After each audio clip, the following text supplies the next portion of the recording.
أعوذ بالله من الشيطان الرجيم. بسم الله الرحمن الرحيم. ولقد يسرنا القرآن للذكر فهل من مدكر.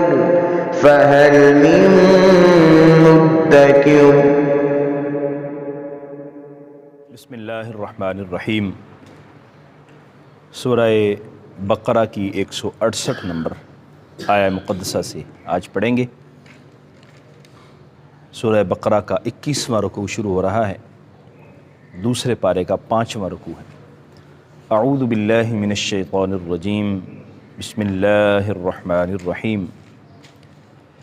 یا ایہا الناس کلوا مما فی الارض حلالا طیبا ولا تتبعوا خطوات الشیطان انہ لکم عدو مبین.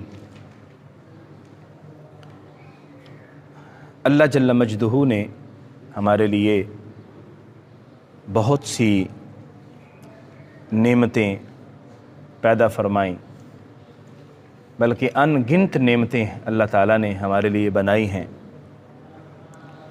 جنہیں ہم شمار نہیں کر سکتے. وہ ہمارے استعمال سے متعلق بھی ہیں، ہمارے کھانے پینے سے متعلق بھی ہیں، اسی طرح ہمارے لین دین کے معاملات سے متعلق بھی ہیں. ان کروڑوں ان گنت نعمتوں میں سے چند کو اس نے حرام فرمایا،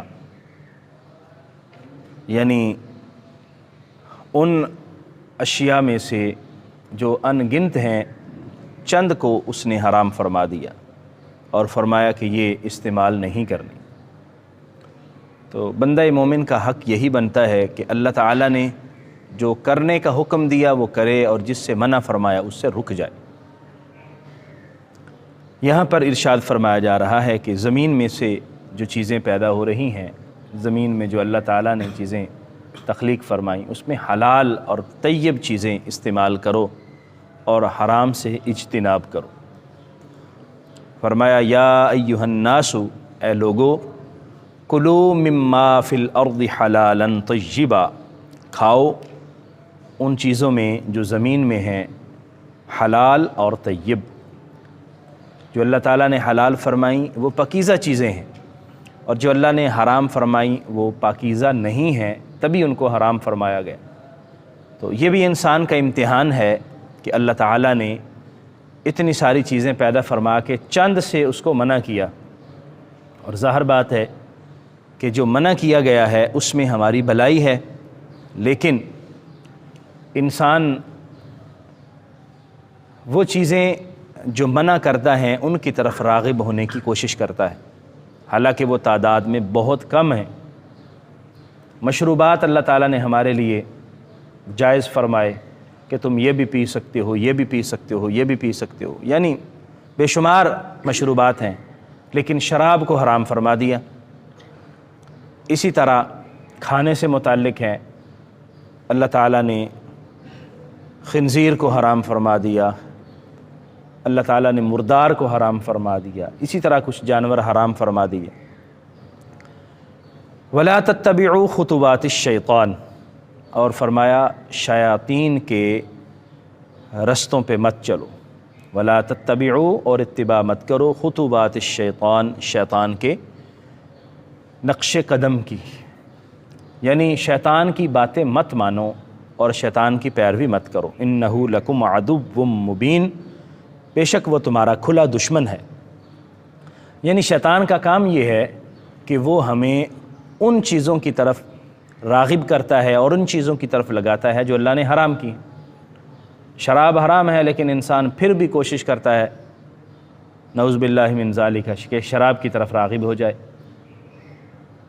اسی طرح دیگر معاملات ہیں جن چیزوں کو اللہ نے حرام فرمایا، شیطان اس کی طرف لے جانے کی کوشش کرتا ہے. اس لیے فرمایا کہ شیطان کی پیروی مت کرو، شیطان کی باتیں مت مانو، کیونکہ وہ تو دشمن ہے. اور کوئی ایسا عقل مند اور باشعور آدمی ہو سکتا ہے جو اپنے دشمن کی باتیں مانے اور دوست کی باتیں ترک کر دے؟ اللہ جل مجدہ الکریم ہمارا خالق و مالک ہے، اور ہمارے ساتھ اللہ جل مجدہ الکریم کی کتنی مہربانیاں ہیں ہمارے وجود کے اعتبار سے، ہمارے اس دنیا میں رہنے کے اعتبار سے اور ہر پہلو سے، لیکن ہم غلطی کرتے ہیں، خطائیں کرتے ہیں، اور پھر شیطان کی طرف راغب ہونے کی کوشش کرتے ہیں اور اس کی بات کو ماننے کی کوشش کرتے ہیں۔ انما یأمرکم بالسوء والفحشاء، شیطان جو ہے وہ تمہیں برائی کا حکم دیتا ہے، بے حیائی کا حکم دیتا ہے، وَأَن تَقُولُوا عَلَى اللَّهِ، اور تمہیں یہ بھی کہتا ہے کہ تم کہو علی اللہ، اللہ پر ما لا تعلمون، جو تم نہیں جانتے۔ یعنی شیطان یہ بھی حکم دیتا ہے کہ تم ایسی باتیں کرو کہ جو تمہارے علم میں ہی نہیں ہیں، اللہ کے بارے میں ایسی ایسی باتیں، جیسے کہ اللہ تعالیٰ نے یہ چیزیں پیدا کی ہیں، حرام چیزیں تو اللہ نے پیدا کی ہیں تو ہم استعمال کیوں نہ کریں، جی اللہ نے پیدا کی ہیں، یا ایسی اور باتیں جو اپنی طرف سے بنا کر اپنے مفروضے گھڑ کے اس کو اللہ کی طرف منسوب کر دیا جائے، یہ ساری شیطان کی کارستانیاں ہیں اور اس سے رکنے کا حکم دیا گیا۔ وَإِذَا قِيلَ لَهُمْ، اور جب انہیں کہا جائے اتبعوا ما انزل اللہ، تم اتباع کرو اس چیز کی جو اللہ نے نازل کی ہے، یعنی اس وحی کی اتباع کرو جو اللہ نے نازل کی ہے، قالوا، تو وہ کہتے ہیں بل نتبع، بلکہ ہم تو اتباع کریں گے ما الفینا علیہ آباءنا، جس پر ہم نے اپنے آباء و اجداد کو پایا، ہمارے آباء، ہمارے بڑے جو عمل کرتے رہے، جو کام وہ کرتے رہے، ہم تو وہ کریں گے۔ ہم نے ان کو دیکھا، ہم بڑے ہوئے، ہم نے دیکھا کہ ہمارے بزرگ، ہمارے آباء و اجداد یہ کام کر رہے تھے، سو ہم وہی کرتے رہیں گے۔ جب نبی کریم صلی اللہ علیہ وسلم نے کفار مکہ کو بت پرستی سے منع کیا اور ان کو بتایا کہ یہ بت پرستی یہ شرک ہے اور اللہ تبارک و تعالیٰ کی ناراضگی کا سبب ہے، اس سے رک جاؤ، تو ان کا جواب کیا تھا؟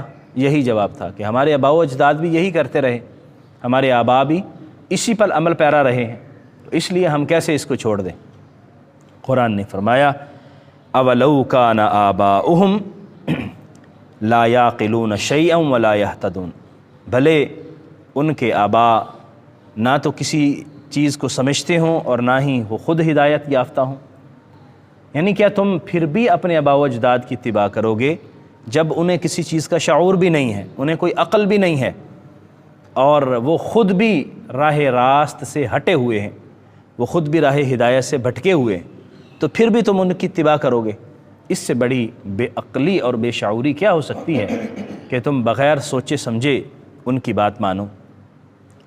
اس آیہ مقدسہ سے ہمیں یہ بھی سبق ملا کہ آپ کے آباء و اجداد اگر راہ ہدایت پر ہیں تو پھر ہم ان کی بات مانیں، ہمارے آباء و اجداد اگر نبی کریم صلی اللہ علیہ وسلم کے دین پر ہیں، شریعت پر ہیں، تو ہم ان کی بات کو فالو کریں، اور اگر وہ شریعت پر نہیں ہیں تو پھر ہم ان کی بات کو نہیں مانیں گے۔ یہاں تک کہ والدین کے متعلق قرآن مجید فرقان حمید نے ارشاد فرمایا کہ اگر تو وہ تمہیں درست بات کہتے ہیں تو ان کی بات مانو، وَإِن جَاهَدَاكَ عَلَىٰ أَن تُشْرِكَ بِي مَا لَيْسَ لَكَ بِهِ عِلْمٌ فَلَا تُطِعْهُمَا وَصَاحِبْهُمَا فِي الدُّنْيَا مَعْرُوفًا، اور اگر آپ کو وہ شرک کا حکم دیتے ہیں اور اللہ تعالیٰ کی نافرمانی کا حکم دیتے ہیں تو پھر ان کی بات نہیں مانو، دنیا کے معاملے میں ان کے ساتھ اچھا سلوک کرو، لیکن شرعی معاملات میں پھر ان کی بات نہ مانو۔ مطلب یہ ہوا کہ ہمیں اپنے آباء و اجداد کو اگر فالو کرنا ہے، آباء و اجداد کی اتباع کرنی ہے، تو ہمیں یہ دیکھنا چاہیے کہ کیا وہ شریعت پر کاربند تھے، تب تو ہم ان کی بات مانیں گے، اور اگر وہ شریعت پر کاربند نہیں ہے تو ہم ان کی بات کو نہیں مانیں گے۔ بغیر سوچے سمجھے، بغیر فکر کیے ہوئے کسی کی بھی اتباع کرنا یہ مناسب نہیں ہے۔ ہاں، نبی کریم رؤوف الرحیم سرور کائنات صلی اللہ علیہ وسلم جو اللہ کے نبی اور رسول ہیں، وہ جو حکم دیں، قرآن کا جو حکم ہو، ہم اس کو فالو کریں گے، اور بعد والے بزرگ جو ہمیں شریعت کے موافق حکم دیں ہم ان کی بات کو مانیں گے۔ اسی طرح حکم ہے ان لوگوں کا جو کسی نہ کسی شیخ کی بیعت کرتے ہیں، جو کوئی مرشد پکڑتے ہیں ان کے لیے بھی یہ حکم ہے کہ دیکھیں کہ مرشد یا ان کا شیخ یا ان کا پیر ان کو شریعت کے موافق حکم دے رہا ہے تو اس کی اتباع کریں، اور اگر وہ شریعت کے مخالف چل رہا ہے، شریعت کے مخالف حکم دے رہا ہے تو قطعاً اتباع نہیں کریں گے۔ نبی رحمت صلی اللہ علیہ وسلم کا ارشاد پاک ہے، آپ نے فرمایا لا طاعت لمخلوق فی معصیت الخالق۔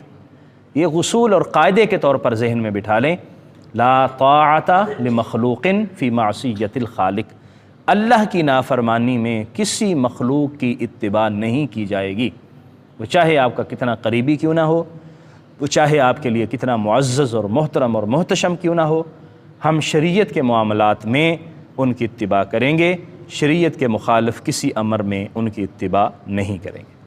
ان آیات مقدسہ سے ہمیں یہ سبق ملا کہ اللہ تبارک و تعالیٰ نے ہمارے لیے جو چیزیں حلال فرمائی ہیں ہم انہیں استعمال کریں، انہیں کھائیں، اور جو چیزیں حرام قرار دی ہیں ان سے اجتناب کرتے رہیں۔ اور حرام چیزوں کی طرف جانا، حرام چیزوں کو استعمال کرنا، یہ شیطان کا گویا کہ سبق ہے، اور ہم اس وقت شیطان کے سبق پڑھ رہے ہوتے ہیں اور شیطان کی بات مان رہے ہوتے ہیں۔ شیطان کو ہمارا کھلا دشمن کہا گیا ہے، اور کوئی باشعور انسان اپنے دشمن کی بات نہیں مانتا، اپنے دوست کی اور اپنوں کی بات مانتا ہے، نہ کہ غیروں کی بات۔